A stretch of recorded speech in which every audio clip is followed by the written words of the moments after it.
Bom dia a todos, com alegria novamente nos encontramos no nosso programa Bom Dia São Pedro, ocasião que temos de nos encontrarmos para escutar a palavra do Senhor e para pedirmos que a sua luz e a sua graça nos invada, nos conduza, nos faça mais santos.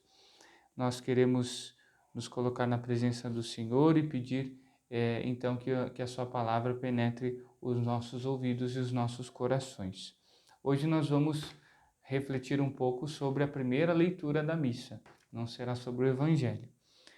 Já deixo aqui a referência bíblica para que você possa procurar na sua Bíblia.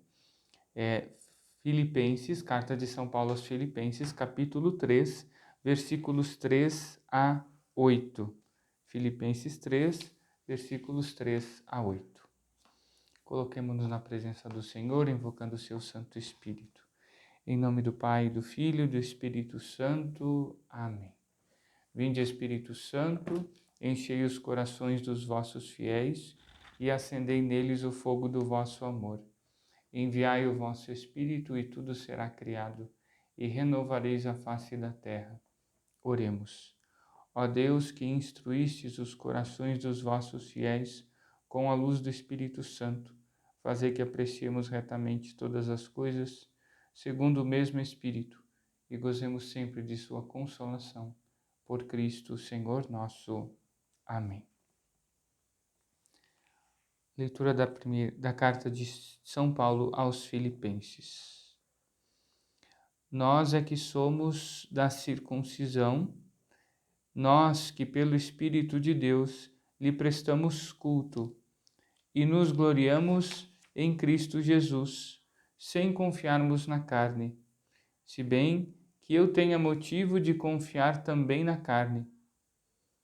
Se mais alguém julga poder confiar nela, eu com maior razão. Circuncidado ao 8º dia, da raça de Israel, da tribo de Benjamim, hebreu, filho de hebreus. Quanto à lei, fariseu, quanto ao zelo, perseguidor da igreja, quanto à justiça da lei, irrepreensível. Mas tudo isso, que era para mim um proveito, considerei-o, por causa de Cristo, um prejuízo. E até considero todas as coisas como prejuízo perante o que tem de excelso o conhecimento de Cristo Jesus, Senhor meu. Palavra do Senhor, graças a Deus.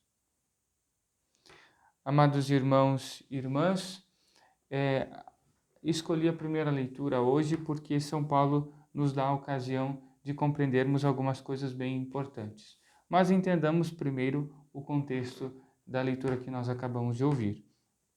São Paulo está em um combate nessa carta aos Filipenses contra os judaizantes. Judaizantes eram aqueles que queriam obrigar que os cristãos convertidos do paganismo, os que eram então gentios, eles fossem obrigados a ser circuncidados, de forma que fossem obrigados a entrar então na fé judaica para depois passar para o cristianismo. E há toda uma controvérsia que vai depois desembocar no primeiro concílio, o concílio de Jerusalém. O fato é que aqui São Paulo, ele justamente mostra que as vantagens que ele teria por justamente ser judeu por todos os efeitos, com todas as características, por sua fidelidade e tudo mais, isso não é o mais importante. E aqui nós temos a ocasião de compreendermos que nós podemos fazer recurso, vamos dizer assim, a determinadas condições que tenhamos, ou digamos assim, vantagens, enfim, na medida em que isso sirva para o anúncio do Evangelho. É o que faz São Paulo. Ou seja, ele não se coloca diante da comunidade dos filipenses que permanecia fiel, que não se deixou levar pelos judaizantes, mas ele não se coloca evocando todas essas coisas como um elemento para se considerar mais do que os outros, mas justamente para comprovar que aquilo que era considerado vantagem, ele considerava desvantagem, porque para ele tudo caía por terra diante do conhecimento de Nosso Senhor. Então, ele evoca as suas vantagens para mostrar o que há de mais elevado, de mais importante. Essa ocasião eu considero muito, muito importante, a deste texto, porque nós também precisamos nos colocar diante daquilo que podemos considerar como vantagens nossas, qualidades, coisas boas que tenhamos feito, ou mesmo, por exemplo, cargos e missões que tenhamos realizado na vida, no mundo, na igreja, né? E nós precisamos nos colocar diante dessas coisas justamente com essa mesma postura de Paulo, ou seja, de que isso esteja sempre submetido, ou seja, abaixo daquilo que para nós deve ser sempre o mais importante, Cristo. E aí sim, colocando, ou seja, subjulgando todas as coisas boas que possamos ter diante daquilo que deve ser o mais importante, que é Cristo, que é conhecer Cristo, que é amar e servir o Cristo, colocando as coisas nesse seu devido contexto, nós, por um lado, podemos considerar que o mundo justamente, de uma forma soberba, faz com que as pessoas se sirvam das suas vantagens.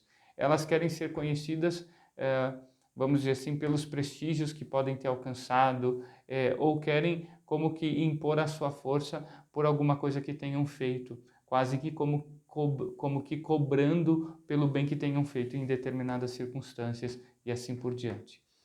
E o ensinamento de São Paulo nos coloca justamente no sentido contrário, ou seja, o bem que tenhamos feito, as qualidades que tenhamos, os cargos que tenhamos ocupado, todas essas coisas precisam ser entendidas como nada mais, nada menos do que meios para nos colocarmos a serviço do Cristo, que é o bem supremo.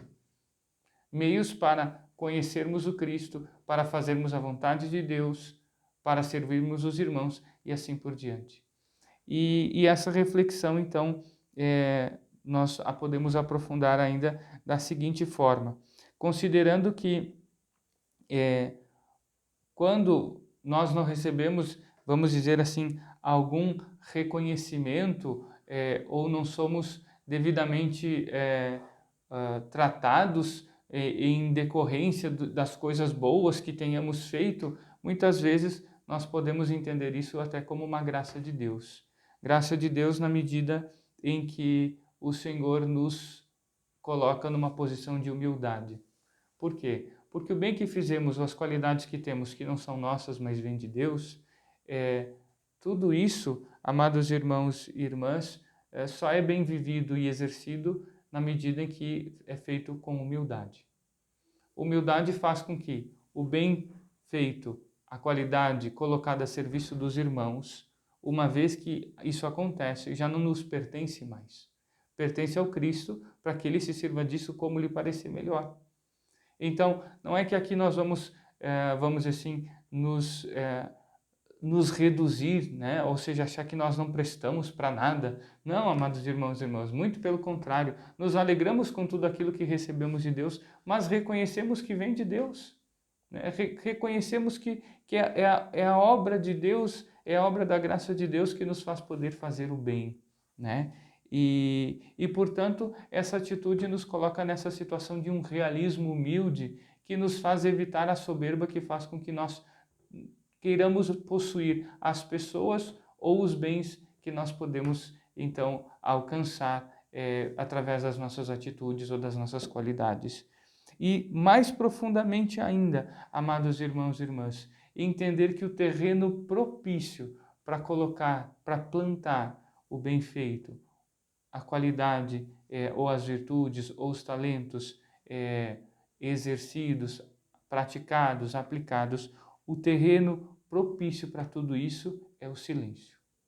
É no silêncio que essas coisas se desenvolvem, é no silêncio que elas aparecem com naturalidade e segundo o momento mais adequado.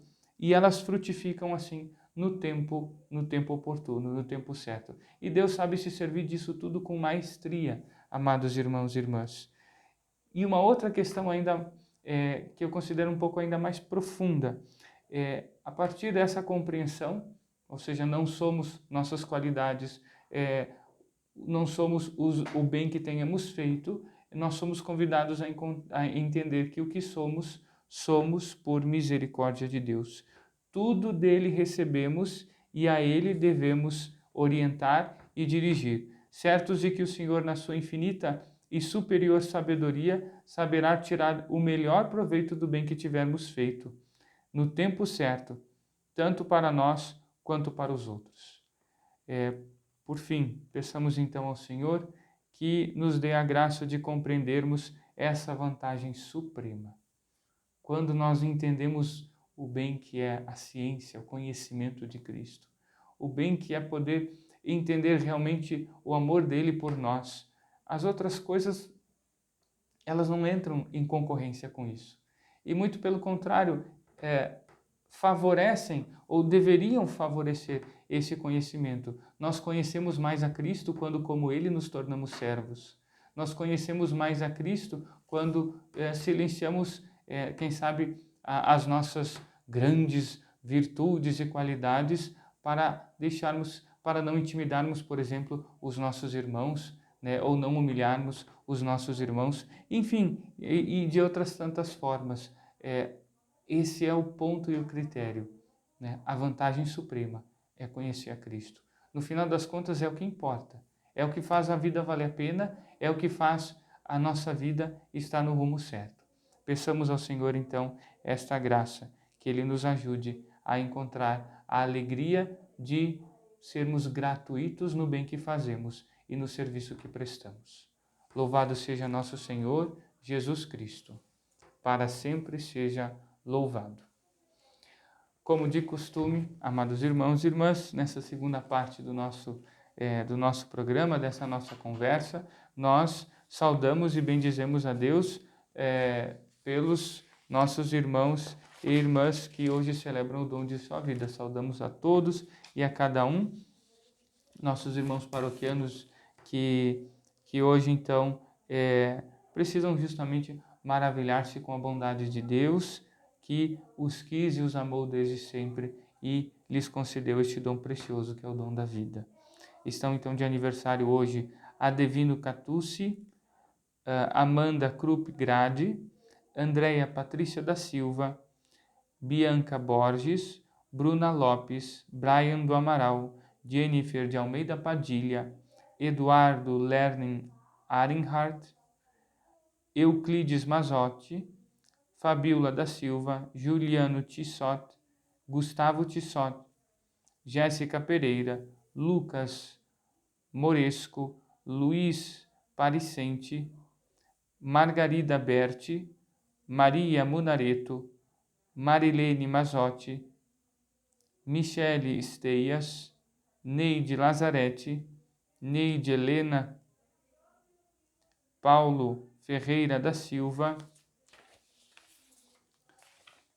Rafaela Guerreiro Bertoja, Vanderleia da Silva Marschner e Zene Marcadente Fattori. Neste dia também temos alguns casais que celebram seu aniversário de matrimônio, recordando que são uma realidade nova diante de Deus, uma unidade em Deus, porque foram feitos uma só carne na rocha, consolidados na rocha que é Cristo. Bendizemos a Deus por isso e pedimos que essa vida que nasce em Cristo e se desenvolve para o reino dos céus, que essa vida então possa alcançar a sua plenitude, segundo a vontade do Senhor. Estão de aniversário de casamento, portanto, Hélio de Souza Pinto e Nair Tomasi de Souza Pinto, João Carlos Freitas Flores, Rita Terezinha Zanque Flores e, por fim, José Clóvis Zilli e Margarete Ortiz Zilli. Queremos colocá-los todos nas mãos da Virgem Maria, pedindo que seu manto protetor os cubra e ela os ajude a alcançar a alegria sem fim do reino dos céus. Ave Maria, cheia de graça, o Senhor é convosco, bendita sois vós entre as mulheres, e bendito é o fruto do vosso ventre, Jesus. Santa Maria, Mãe de Deus, rogai por nós, pecadores, agora e na hora de nossa morte. Amém. O Senhor esteja convosco, Ele está no meio de nós. Desça e permaneça sobre vós, vossos lares, vossas atividades, vossa vida como um todo, a bênção de Deus Todo-Poderoso, pela intercessão da Virgem Maria e de nosso padroeiro São Pedro. Pai, Filho e Espírito Santo. Amém. Bom e abençoado dia a todos. Fiquem com Deus.